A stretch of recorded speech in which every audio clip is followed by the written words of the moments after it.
Amen. You guys may be seated.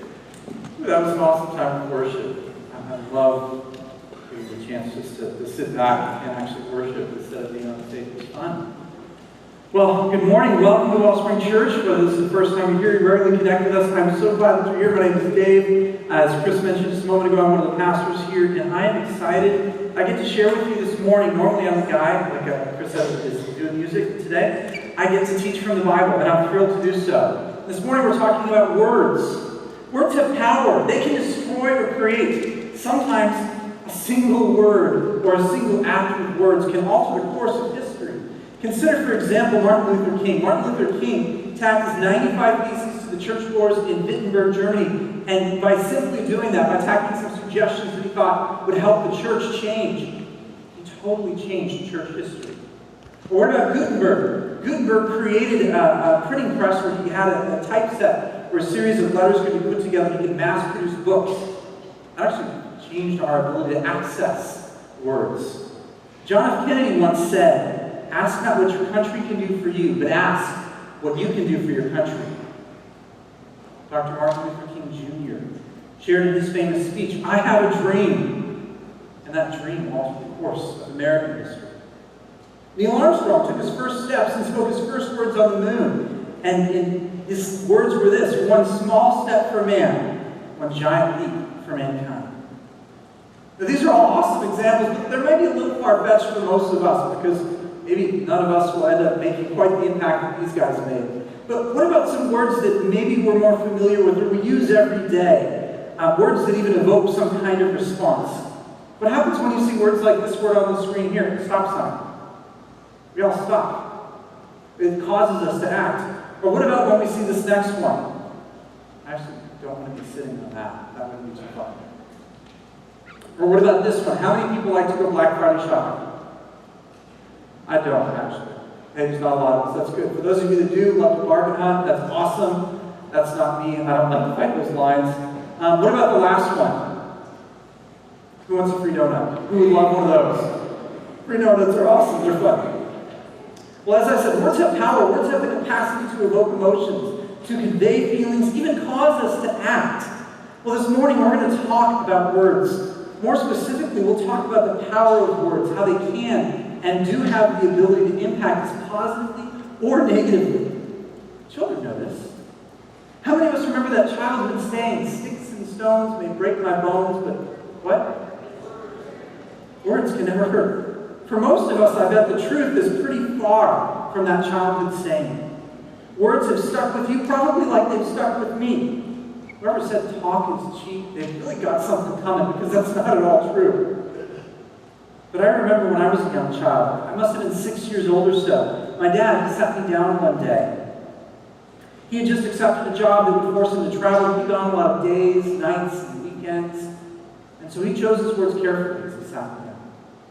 He encouraged me by saying, first of all, that he knew he was going to be gone a lot, that I had 2 younger brothers. So he said this. He said, "Son, I need you to be the man of the house while I'm gone.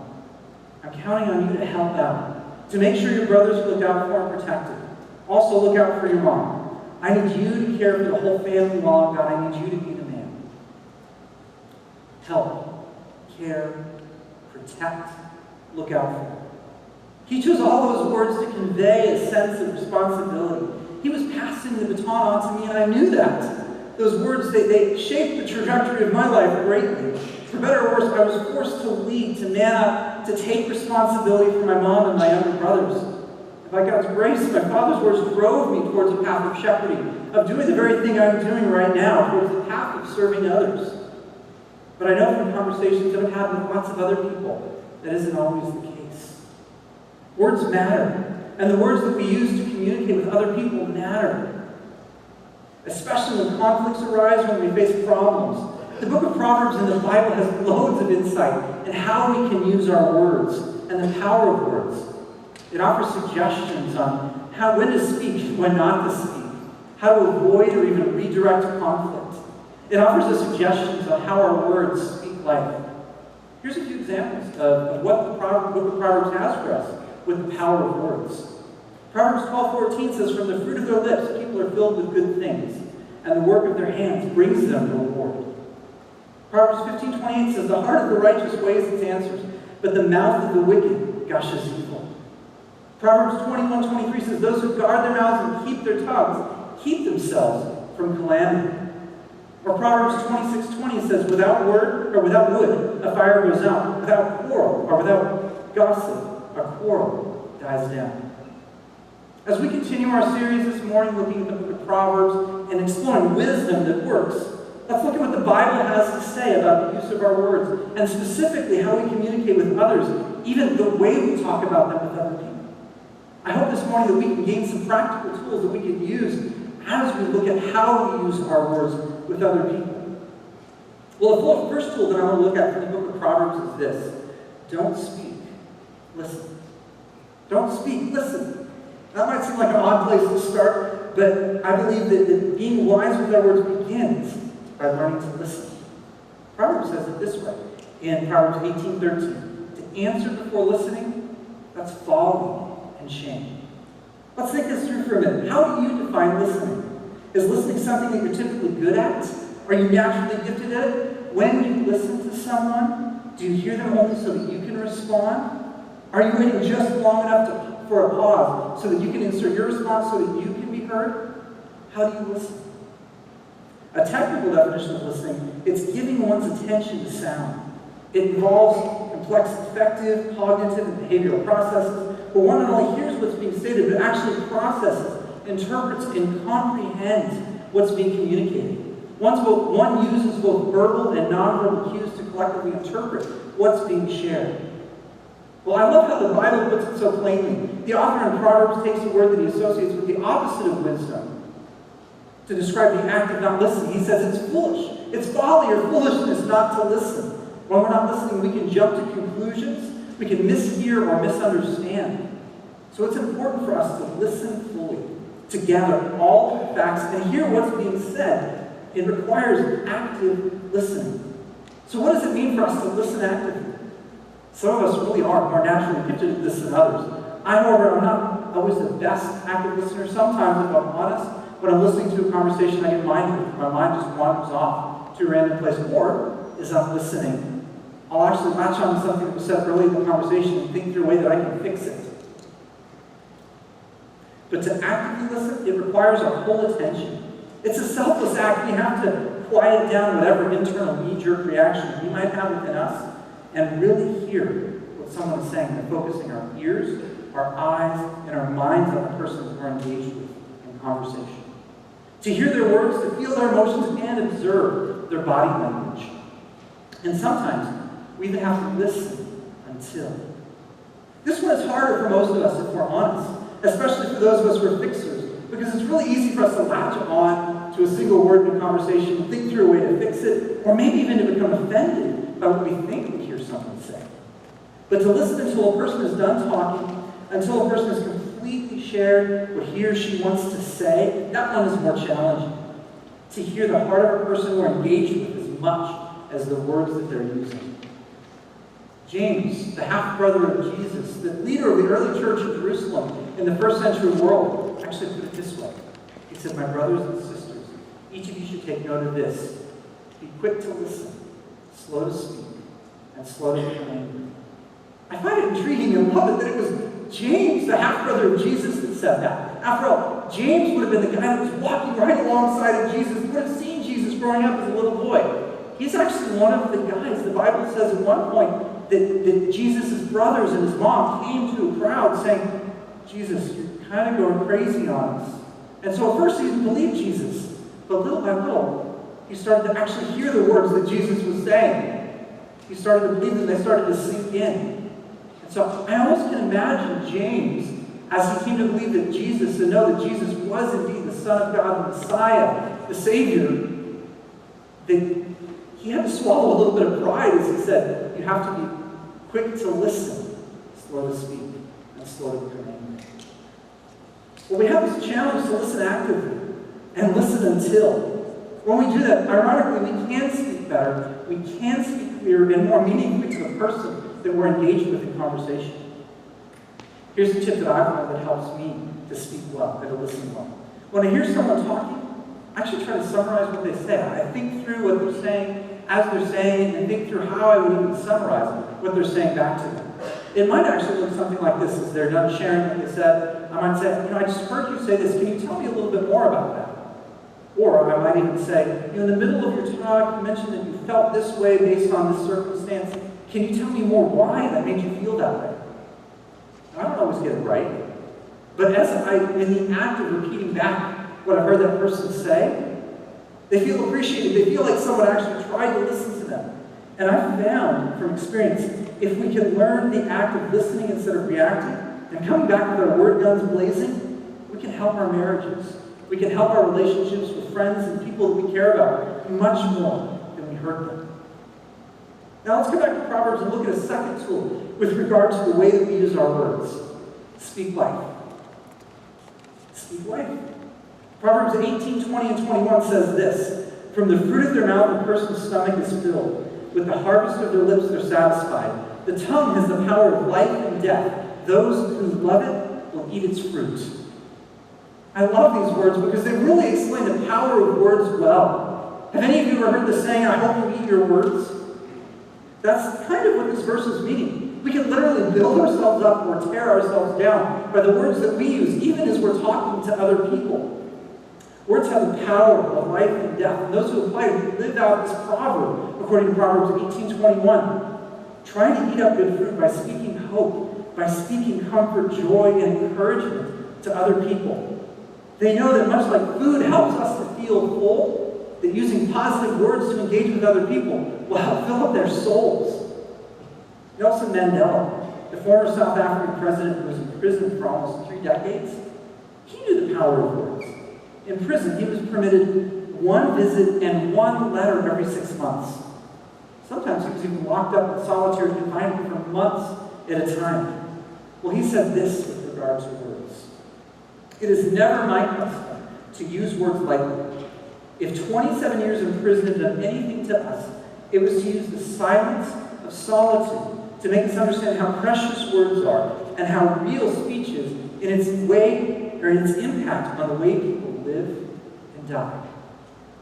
For those of us who have children, have you noticed how they respond to our words? This is so true because they literally blossom when we speak affirming things, where they just really melt and break down when we say things a little too critical or a little too harshly.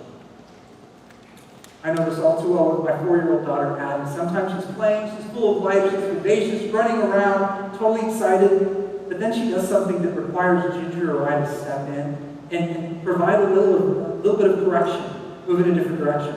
And so, in those moments when Ginger or I step in, while she's excited, something happens and the conversation turns too quickly from her being excited and being oblivious to what she was doing, and she just melts. It's funny to see how quickly that turns and she starts crying. Well, we never grow out of that as adults, do we? We may learn to hide or mask our reactions. We might even be able to say sticks and stones to ourselves. But words do hurt.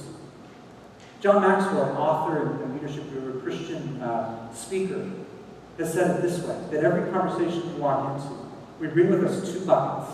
We bring with us either a bucket of gasoline, where we can pour onto an already intense conversation and literally add fuel to the fire, or we bring with us a bucket of water, where we can literally cool down a tense situation. With our words, we can diffuse the intensity of a conversation.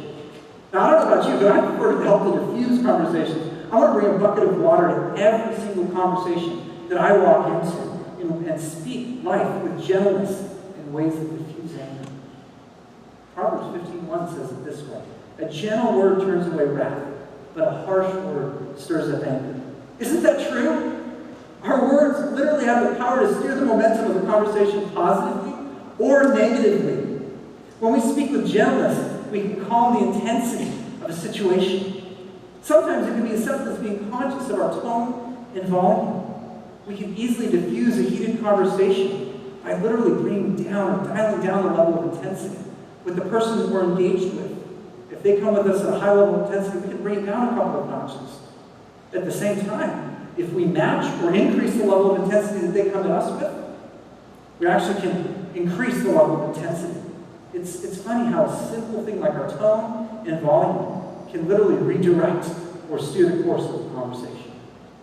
But like so many simple things, speaking in this way, it can be pretty hard to do. We have to steer our emotions in a different direction first, especially when we're heated, when we're wrapped up emotionally in a conversation. And we can't always turn on a dime quite that quickly. But it is possible.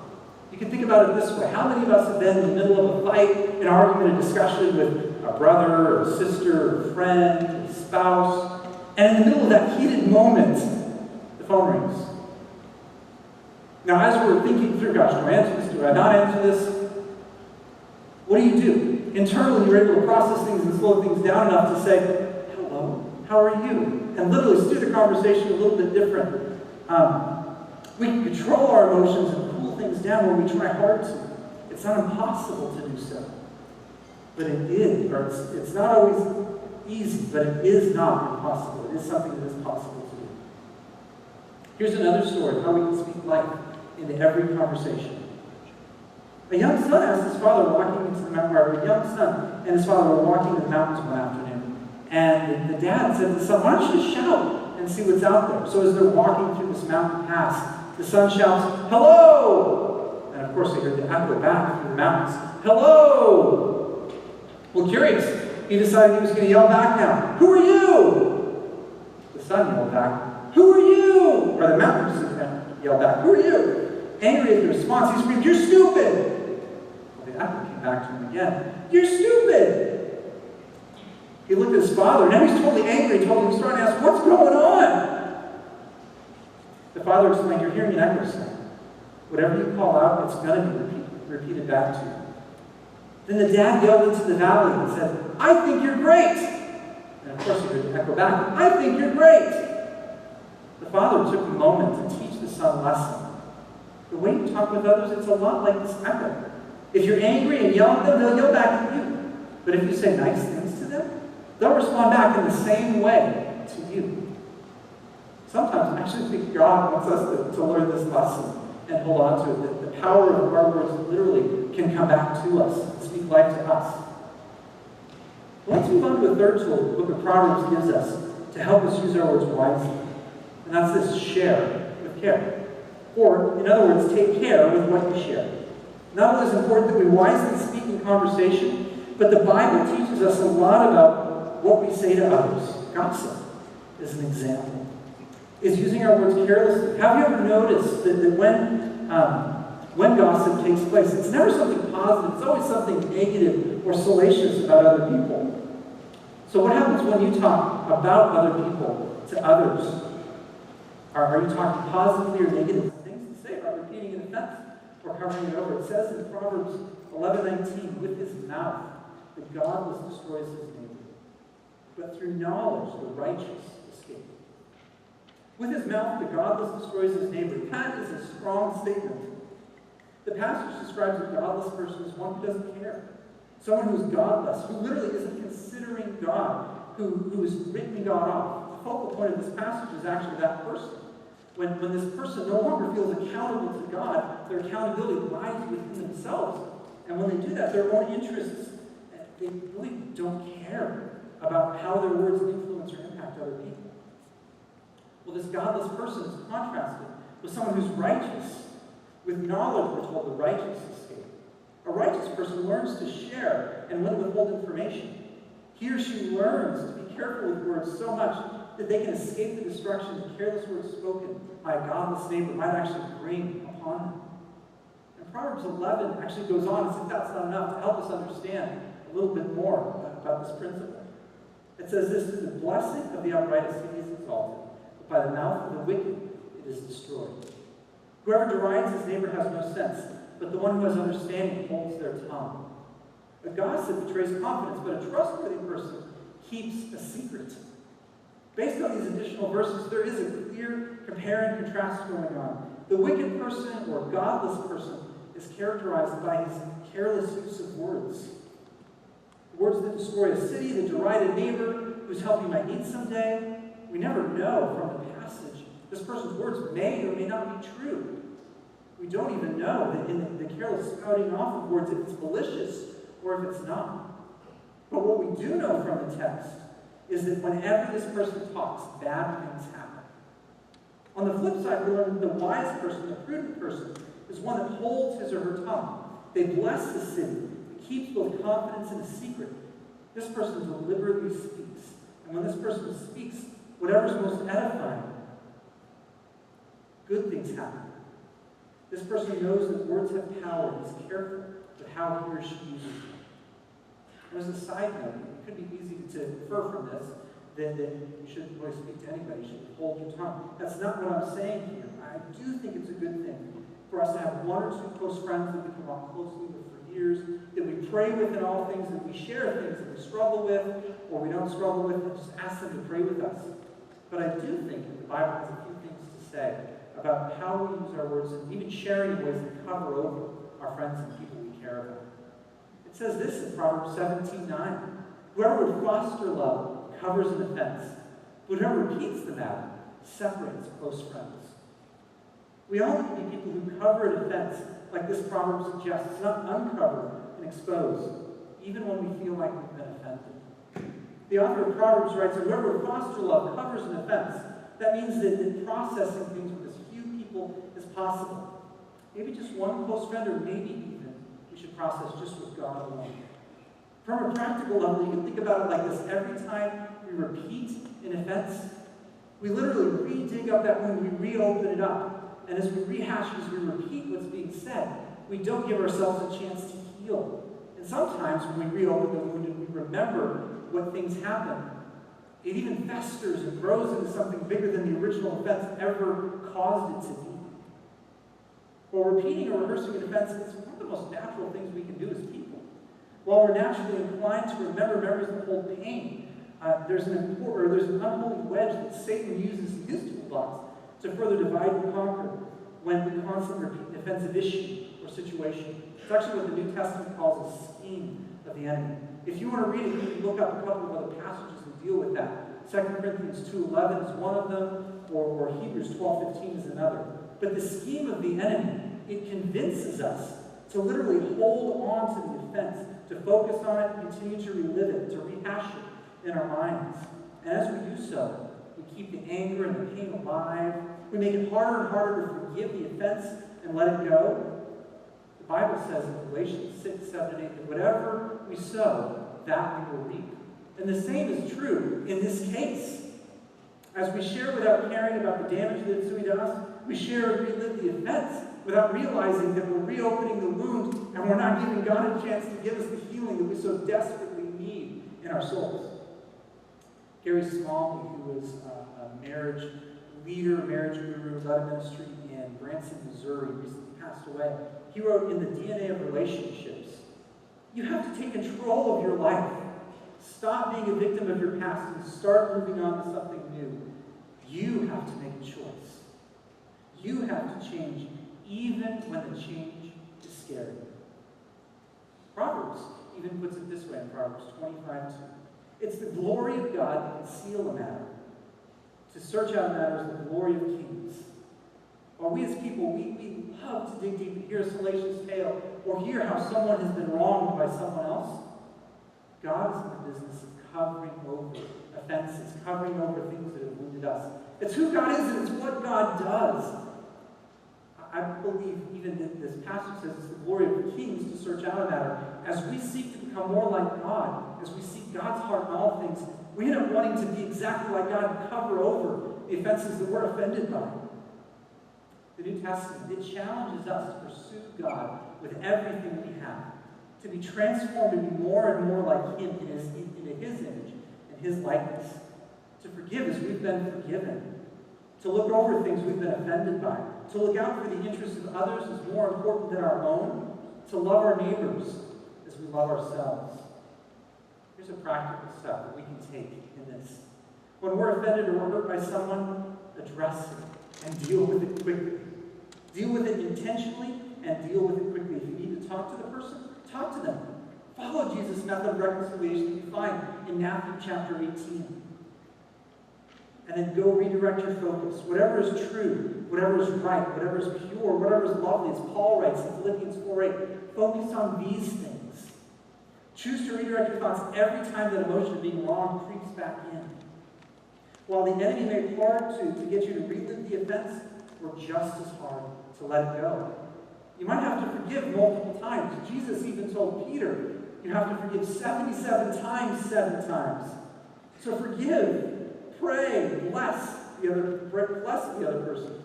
Keep forgiving, keep praying, and keep blessing that person. And God will help you. God will give you the grace to overcome it. He might even give you a testimony from it, because God loves people who work hard at working towards reconciliation, who work hard towards seeking unity. Words are powerful. Words have the power to speak life over individuals or speak death over them. Our words can be like gasoline into intense conversation or water as we use them. Well, this morning we've looked at a few tools from the book of Proverbs for how we use our words. We've looked at a challenge to listen, to speak life, and to share with care. And I believe that as we apply these tools, we'll not only grow healthier in our relationships, but we'll also grow in our ability to impact and influence other people.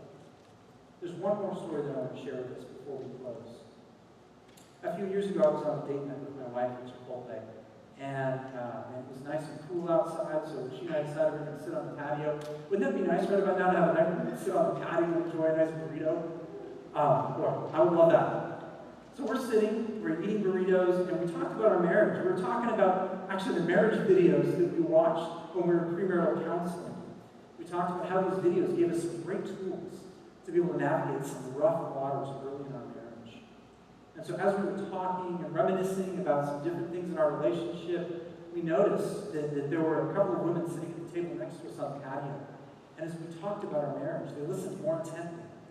And then one of the women started to cry. So Ginger and I felt like we needed to go over and talk to them and find out what was going on. As we talked to these two ladies, we learned rather quickly that the woman that was crying, she herself was newly married. She and her husband got married, and then her husband was shipped off to Iraq. He'd just come back from a tour in Iraq, and things had been rocky.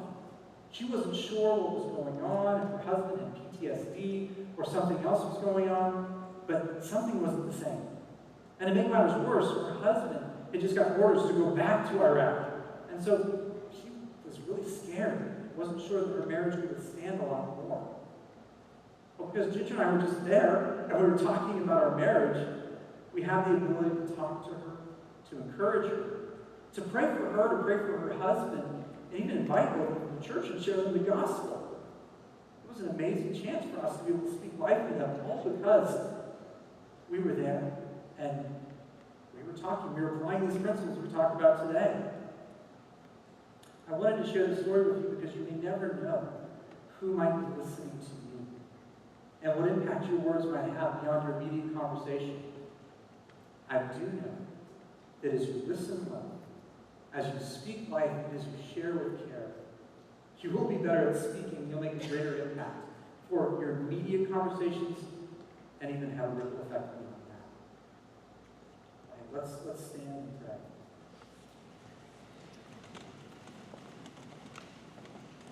And as we pray, I want to challenge everyone just to close your eyes for a minute and do some business with God. Maybe as we spoke, God wanted to challenge you about one of the areas that we talked about.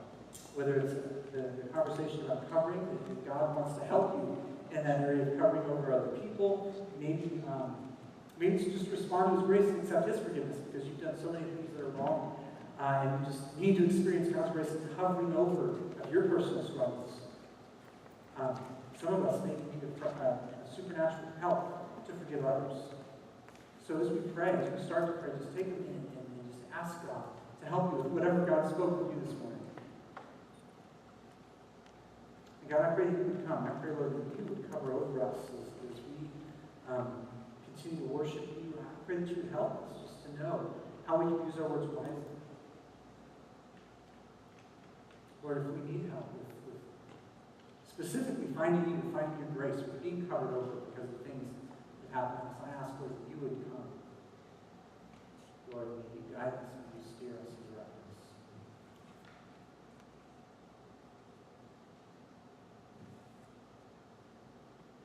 And if that was you, if as we talked about God and being in the business of covering over me. And you felt like, I really need God to cover over me. I really need God to cover over offensive issues or situations.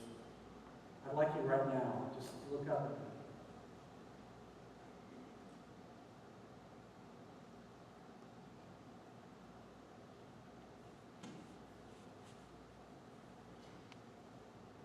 God, I pray for these people that looked up. I ask, Lord, that you would cover over whatever is going on inside of them.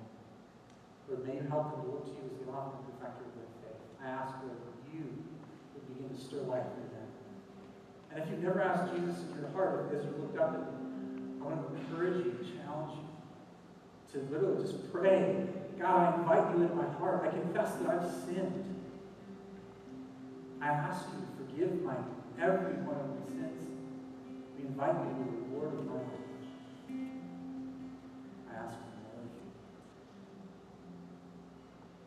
you. If you did pray that for the first time, or you prayed that to rededicate your life this morning, I want to talk with you. Pastor Chris wants to talk with you.